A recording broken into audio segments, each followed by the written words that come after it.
Welcome to my YouTube channel accounts admire. तो दोस्तों आज की इस वीडियो में हम सीखने वाले हैं कि हम खेत का सटीक क्षेत्रफल कैसे निकाल सकते हैं। तो टाइम को ज्यादा वेस्ट न करते चलते अपनी वीडियो में। तो देखिए यहाँ पर आपको एक खेत दिखाई दे रहा होगा, ये जमीन का टुकड़ा दिखाई दे रहा है जिसकी एक तरफ से लंबाई है 56 फीट, दूसरी तरफ से इसकी लंबाई है 70 फीट। अच्छा, एक तरफ से इसकी चौड़ाई है 33 फीट और दूसरी तरफ से इसकी चौड़ाई है 45 फीट।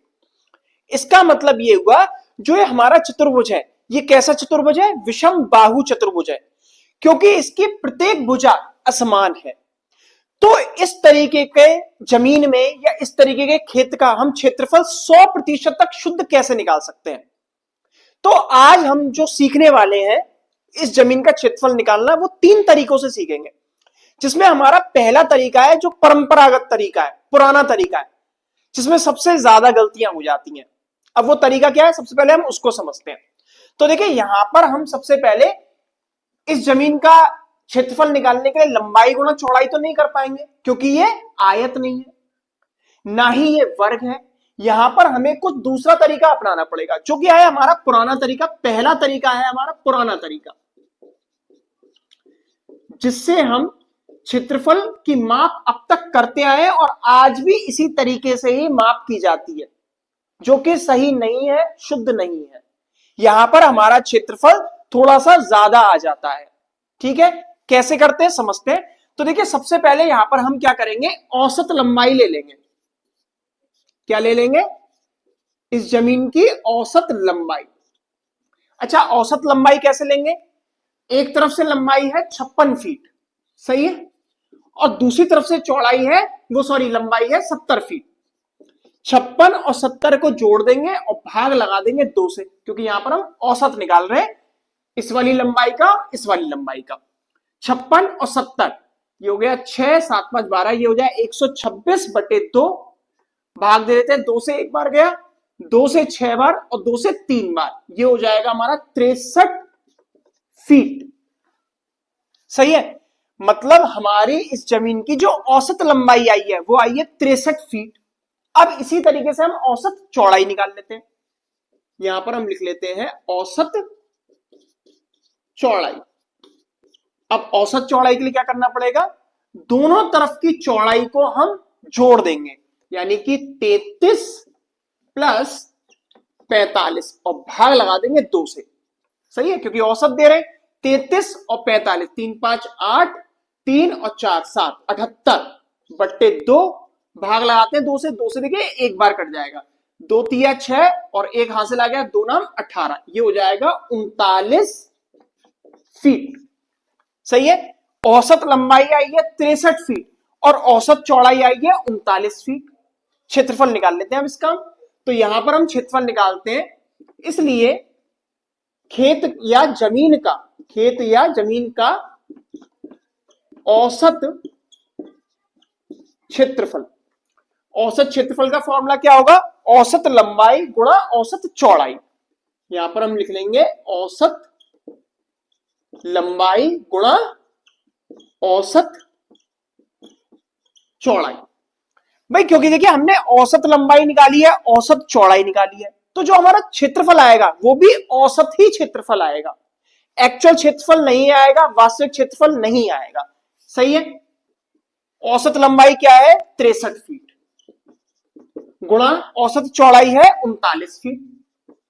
गुणा करा देते हैं, तो देखिए जब हम 63 का गुणा कराते हैं 39 में, तो यहां पर हमारा आंसर आ जाता है 2457 वर्ग फीट। 2457 वर्ग फीट, ये आ गया है हमारा क्षेत्रफल इस जमीन का। क्या ये तरीका हमारा सही है? ये क्षेत्रफल हमने जो निकाला वो सही क्षेत्रफल निकाला है? नहीं, गलत क्षेत्रफल है, ये गलत है। अब सही तरीका क्या है उसको समझते हैं, क्योंकि पुराना तरीका है हमारा, और ज्यादातर आज भी गांव में इसी तरीके से ही क्षेत्रफल की माप की जाती है। ठीक है, और इस तरीके से क्षेत्रफल की माप करी जाती है और आप जमीन खरीद लेते हैं और जमीन के ज्यादा पैसे देके आ जाते हैं, क्योंकि यहां पर क्षेत्रफल की माप ज्यादा आती है, आपसे ज्यादा पैसे वसूल लिए जाते हैं। अब सही माप क्या है उसको समझते हैं। अब हम लगाते हैं हमारा दूसरा तरीका, जो कि है हमारा नया तरीका। इस तरीके के अंतर्गत हमारे इस जमीन का क्षेत्रफल 100% तक शुद्ध आएगा। कैसे आएगा उसको भी समझते हैं।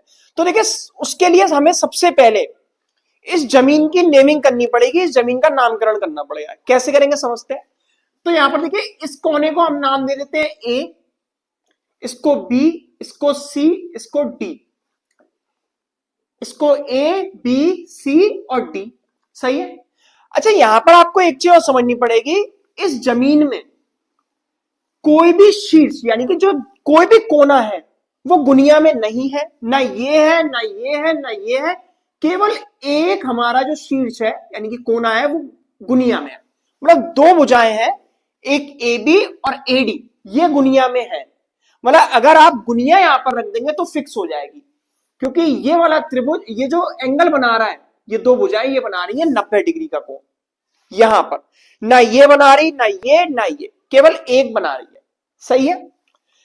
अच्छा, सपोज दैट अगर वैसे तो ये 90 डिग्री का कोण बना रही है, अगर ये ना भी बनाए तब भी आपको क्या करना है, उस कंडीशन में भी आपको बी से डी तक की दूरी नाप लेनी है, या ए से सी तक की दूरी नाप लेनी है। ठीक है। एक डोरी लीजिए, बी पर रखिए इस कोने पर और इस कोने पर रख दीजिए, उसको नाप लीजिए और फीता लगा लीजिए, आपकी सही माप आ जाएगी। ठीक है। तो यहां पर हम क्या करते हैं, इसको बी को हम डी से मिला देते हैं, ऐसे करके ये ऐसे हमने बी को डी से मिला दिया। सही है। अगर ये 90 डिग्री है, अगर ये वाला हमारा कोना 90 डिग्री है, तो यहां पर हमारी पाइथागोरस प्रमेय लग जाएगी। कौन सी प्रमेय? पाइथागोरस प्रमेय लग जाएगी। अगर नहीं आती आपको तो वो भी आप समझ लीजिए। तो यहां पर हम लिख लेंगे त्रिभुज बी ए डी में, त्रिभुज बी ए डी में किससे? पाइथागोरस प्रमेय से। पाइथागोरस प्रमेय लगा देंगे यहां पर। तो देखिए, किसी भी, या तो हम ए बी को या हम ए डी को लंब मान लेंगे और एक को हम आधार मान लेंगे। इन दोनों में से किसी भी एक भुजा को लंब या आधार हम मान सकते हैं। तो हम क्या करेंगे, एडी को हम मान लेंगे लंब और एबी को हम मान लेंगे आधार। ठीक है। और बीडी हमारी क्या हो जाएगी? कर्ण। ठीक। तो यहां पर इसका फॉर्मूला होता है पाइथागोरस में, जो हम फॉर्मूला लगाते हैं वो लगाते हैं कर्ण का वर्ग। क्या लगाते हैं? कर्ण का वर्ग बराबर आधार का वर्ग प्लस लंब का वर्ग। ठीक। इस तरीके से हमारी पाइथागोरस प्रमेय लगती है। अच्छा, कर्ण यहां पर क्या है? कर्ण है बीडी, जो कि हमें नहीं पता, अननोन है। तो यहां पर हम लिख लेंगे बीडी का वर्ग। आधार क्या है? आधार हमने माना है 33 को, 33 का वर्ग प्लस लंब है 56, 56 का वर्ग। सही है। तो बीडी का वर्ग बराबर हो जाएगा 33 का, 33 से हम गुणा करा देंगे, यहां पर हमें 33 का वर्ग लिखना है।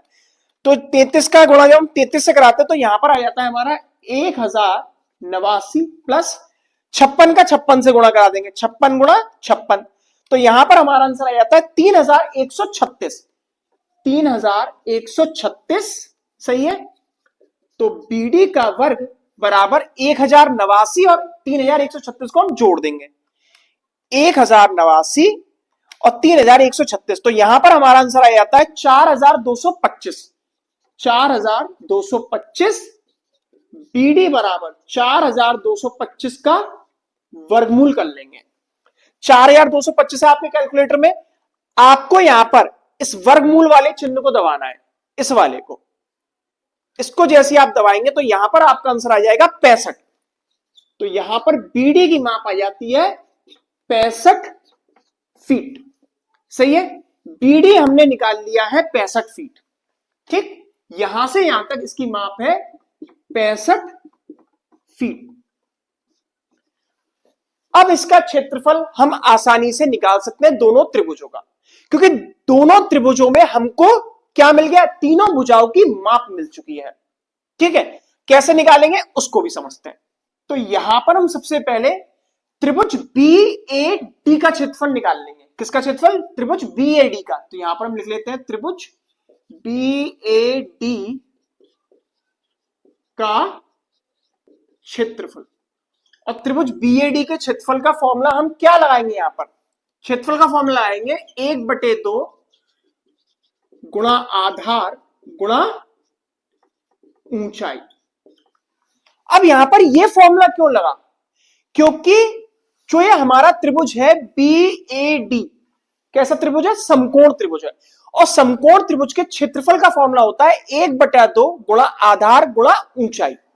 वैल्यू रख देते हैं 1/2 गुणा आधार 33 फीट, ऊंचाई है 56 फीट। 2 से एक बार, 2 से कट जाएगा 28 बार। वैल्यू क्या बन के आई? 33 गुणा 28। गुणा करा लेते हैं। तो यहां पर जब हम 33 का गुणा कराते हैं किससे? 28 से, तो यहां पर हमारा आंसर आ जाता है 924 वर्ग फीट। 924 वर्ग फीट। इसका क्षेत्रफल कितना आया है? 924 वर्ग फीट। अब हम निकालते हैं त्रिभुज बी सी डी का क्षेत्रफल। त्रिभुज बी सी डी का क्षेत्रफल। और दूसरे नंबर पर हम निकालेंगे त्रिभुज बी सी डी का क्षेत्रफल। अब त्रिभुज बीसीडी के क्षेत्रफल को निकालने के लिए सबसे पहले आपको यह देखना पड़ेगा ये कैसा त्रिभुज है। तो देखिए ये जो त्रिभुज है ना, ये एक विषम बाहु त्रिभुज है। कैसे? क्योंकि इसकी प्रत्येक भुजा की माप अलग अलग है। तो यहां पर हम सबसे पहले इसका निकालेंगे अर्ध परिमाप। यहां पर हीरोस फॉर्मूले का यूज होगा। किसका? हीरोस फॉर्मूले का यहां पर हम प्रयोग करेंगे। तो यहां पर हम निकालेंगे त्रिभुज बी सी डी का अर्ध परिमाप। और हमारे अर्ध परिमाप यानी कि एस का फॉर्मूला होता है ए प्लस बी प्लस सी बट्टे 2। सही है? ए क्या है हमारे पास? यहां से यहां तक 65 फीट, प्लस बी क्या है? 70 फीट, और सी क्या है? 45 फीट। सबको जोड़ देंगे और भाग लगा देंगे किससे? 2 से। तो यहां पर जब हम जोड़ते हैं तो यहां पर हमारा आंसर क्या आता है? 65 और 45, ये हो जाएगा 110, 110 और 70, 180। 180 बट्टे 2, 2 से एक बार, 2 से ये गया 90 बार, तो ये हो जाएगा 90 फीट। 90 फीट हो जाएगा हमारा अर्ध परिमाप। सही है? अब हम निकाल लेंगे इसके क्षेत्रफल का फॉर्मूला। कैसे निकालेंगे? इधर लिखेंगे। इसलिए त्रिभुज बी सी डी का क्षेत्रफल, और यहां पर हम क्षेत्रफल का फॉर्मूला कौन सा लगाएंगे? वर्गमूल में लिखना है आपको S, S minus A, S minus B and S minus C. थोड़ा सा और इसे सॉल्व करते हैं हम। एस की वैल्यू आई है हमारी 90। 90 में से ए घटाइए 65 है। 90 में से आप घटाइए बी जो कि है हमारा 70, और 90 में से हमको घटाना है सी जो कि है हमारा 45। सही है? देखते हैं वैल्यू क्या आती है। तो यहां पर सबसे पहली वैल्यू आएगी, वो तो आएगी भाई 90 गुणा 90 में से 65 गया तो क्या आया? 25 गुणा 90 में से 70 गया 20 गुणा 90 में से 45 गया, क्या आया? 45। ठीक, तो यहां पर हम इस वैल्यू को सॉल्व कर लेते हैं। तो यहां पर जब हम इस वैल्यू का मल्टीप्लाई कराते हैं तो देखते हैं हमारा आंसर क्या आता है। 90 का हम गुणा कर देते हैं 25 से, 20 से और फिर 45 से। तो यहां पर हमारा आंसर आ जाता है 20,25,000। यहां पर हमारा आंसर आया है 20,25,000। ये वैल्यू रूट के अंदर है। ठीक है, अब आपको रूट वाली वैल्यू को सॉल्व करना है। कैसे करेंगे? तो देखिए आपके कैलकुलेटर में एक रूट वाला साइन होता है। जब आप उसको पुश करेंगे तो यहां पर हमारा आंसर हो जाएगा 1423.02 वर्ग फीट। वर्ग फीट। सही है? मतलब हमारे इस वाले त्रिभुज का क्षेत्रफल कितना आया? 1423.02 वर्ग फीट। इस वाले त्रिभुज का क्षेत्रफल। अब हम निकाल लेते हैं संपूर्ण खेत का क्षेत्रफल। कैसे निकालेंगे समझते हैं। तो यहां पर हम लिख लेते हैं संपूर्ण खेत या जमीन का क्षेत्रफल। क्या करना है, सबसे पहले आपको त्रिभुज BAD का क्षेत्रफल निकला है। BAD का क्षेत्रफल कितना है, 924 वर्ग फीट, प्लस फिर आपको लिखना है त्रिभुज BCD का क्षेत्रफल। हमने BCD का क्षेत्रफल कितना निकाला था, 1423.02, 1423.02 वर्ग फीट। सही है, इसको प्लस करा लेते हैं यहां पर हम। तो यहां पर हम क्या करते हैं, 924 प्लस 1423.02 का हम जब प्लस कराते हैं तो यहां पर हमारा आंसर आ जाता है 2347.02 वर्ग फीट। सही है। अब आप देखिए कि हमारे इस क्षेत्रफल में और हमारा जो कि ये एक्चुअल क्षेत्रफल है वो औसत क्षेत्रफल है और ये है एक्चुअल। ये परंपरागत तरीका है जो कि पुराना तरीका है, जो कि गलत है। इसमें क्षेत्रफल इतना आ रहा है और हमारा क्षेत्रफल यहां पर देखिए जो हम शुद्ध निकाल रहे हैं 100% तक शुद्ध माप है, इसमें हमारा क्षेत्रफल कम हो रहा है। मतलब जब आप जमीन खरीदने के लिए जाएंगे तो यहां पर देखिए कितना अंतर आ रहा है, 2457। तो यहां पर हम 0.02 को ना लेके इतना ही लेते हैं, 2347 ही ले लेते हैं। देखते हैं कितना अंतर है, 011, मतलब 110 वर्ग फीट का अंतर हो गया। आप जब जमीन खरीदेंगे, जब इस तरीके से अगर जो कैलकुलेशन कर दी वहां पर किसी भी भूमापक ने, तो वहां पर आपको 110 वर्ग फीट जमीन का पैसा ज्यादा देना पड़ जाएगा। सही है। लेकिन अब आप समझ चुके हैं कि हमें शुद्ध माप किस तरीके से करनी है। आप इसी तरीके से शुद्ध माप करेंगे। कैसा भी चतुर्भुज हो, विषम बाहु हो, कैसा भी हो, आपको क्या करना है, एक कोने से दूसरे कोने तक एक डोरी ले लीजिए या इसको माप लीजिए, या इस वाले कोने से माप लीजिए या इस वाले कोने से। दो त्रिभुज बन जाएंगे आपके। एक त्रिभुज का पहले इस तरीके से करेंगे आप, एक त्रिभुज का अर्ध परिमाप निकाल के ये फॉर्मूला लगा लीजिए। इसी तरीके से दूसरे त्रिभुज का अर्ध परिमाप निकाल के ये फॉर्मूला लगा के क्षेत्रफल निकाल लीजिए। दोनों क्षेत्रफल को प्लस करा लीजिए, आपका एक्चुअल क्षेत्रफल निकल आएगा। ठीक है। लेकिन यहां पर आपकी शुद्ध माप आएगी, 100% तक ये शुद्ध माप है। सही है। अच्छा, मैंने आपको शुरू में वीडियो में बताया था, यहां पर हमारा तीसरा तरीका भी है। अब तीसरा तरीका क्या है उसको भी समझते हैं। ठीक, तो देखिए हमारा तीसरा तरीका क्या है। उस तरीके से भी हम इस चतुर्भुज का क्षेत्रफल लगभग निकाल सकते हैं, पर जो हमारा पहला तरीका था उससे यहां पर थोड़ा सा हमारा क्षेत्रफल कम आएगा, लेकिन इससे तब भी ज्यादा ही आएगा। ठीक है, मतलब ये हो गया एक्चुअल, पहले नंबर पे इसको रखेंगे। दूसरे पे हम इस वाले क्षेत्रफल को रख सकते हैं जो अभी मैं आपको बताने वाला हूं। तीसरे पे हम उसको रखेंगे जो कि हमारा पुराना तरीका है। क्या है तरीका समझते हैं। तो यहां पर हम लिख लेंगे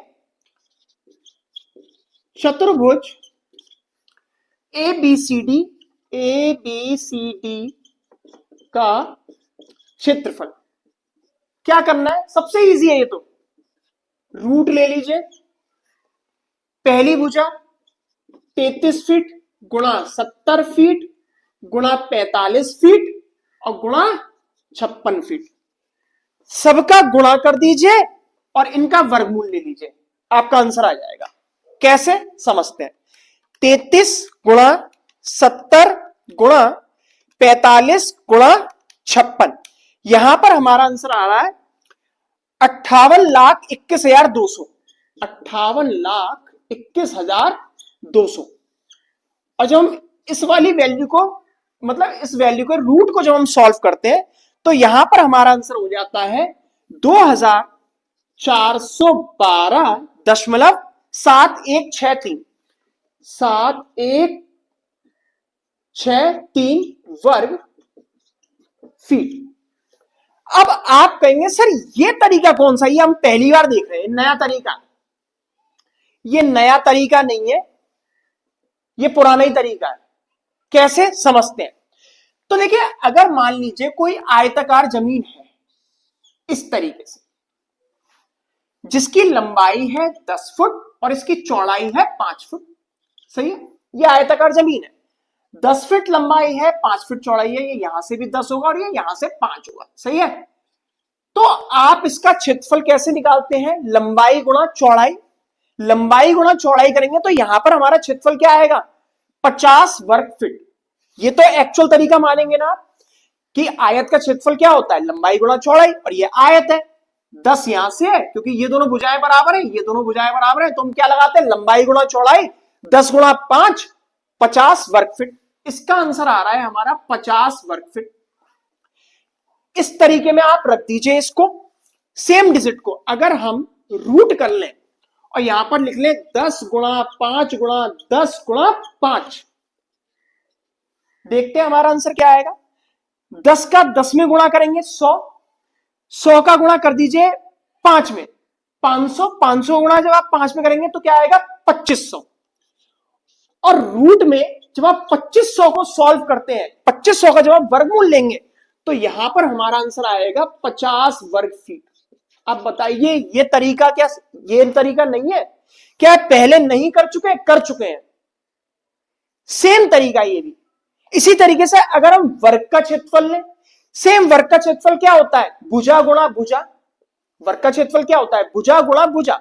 मतलब अगर इस तरीके से कोई वर्ग बना हुआ है, यहां से 7 है, यहां से 7 है, तो हम क्या करते हैं? मतलब सब तरफ से 7 ही होगा ना, वर्ग है तो हम क्या करेंगे? वर्ग का क्षेत्रफल कैसे निकालेंगे? भुजा गुणा भुजा का मतलब हुआ 7 का गुणा 7 से कर देंगे, 7 7 49 वर्ग फीट।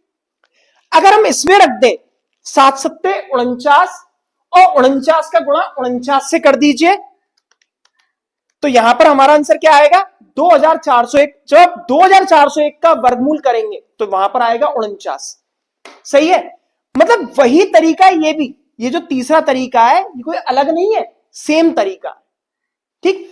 अच्छा, लेकिन यहां पर जो पुराना तरीका है, पहला और तीसरा तरीका, ये तब तो ज्यादा सही होते हैं जब आपकी एक तरफ से भुजा, जैसे यहां पर 33 है, ये हो गया 33 और यहां पर है 45, तो ये लमसम थोड़ा बहुत हम अनुमान लगा सकते हैं, ये लगभग है क्षेत्रफल। लेकिन एक्चुअल तरीका यही है, ये वास्तविक तरीका है, शुद्ध माप का तरीका यही है, सही है। 2347.02 वर्ग फीट, यही होगा इसका क्षेत्रफल, ठीक। लेकिन आपने ये तरीका लगा सकते हैं, पुराना तरीका, लेकिन जब यहां पर 33 है और यहां पर आ जाए कितना? 100, तब आप पुराना तरीका आपका गलत हो जाएगा, तब आपको यही तरीका अपनाना पड़ेगा। यहां पर हो जाता 56, यहां पर हो जाता 200, गलत हो जाता। 56 हो जाता, यहां पर 100 भी हो जाता तो भी गलत हो जाता। मतलब लमसम भुजाएं आसपास है, ये 56 है, 60 है, 70 है, 70 75 तक चलेगा, पर उससे ज्यादा नहीं होगा। वहां पर ये गलत कैलकुलेशन बताएगा, पुराना तरीका और ये तीसरा तरीका। लेकिन हर बार कंडीशन में, हर किसी कंडीशन में ये तरीका हमारा एक्चुअल तरीका माना जाएगा और इससे हमारे खेत की, जमीन की किसी की भी माप बिल्कुल 100% तक शुद्ध आएगी, ठीक। तो आई होप अब आप अच्छे से समझ गए होंगे कि हम खेत का सटीक और 100% तक शुद्ध क्षेत्रफल कैसे निकाल सकते हैं। तो ये वीडियो आपको पसंद आए तो वीडियो को लाइक करना ना भूलें, चैनल को सब्सक्राइब करें और वीडियो को ज्यादा से ज्यादा शेयर करें। Thank you.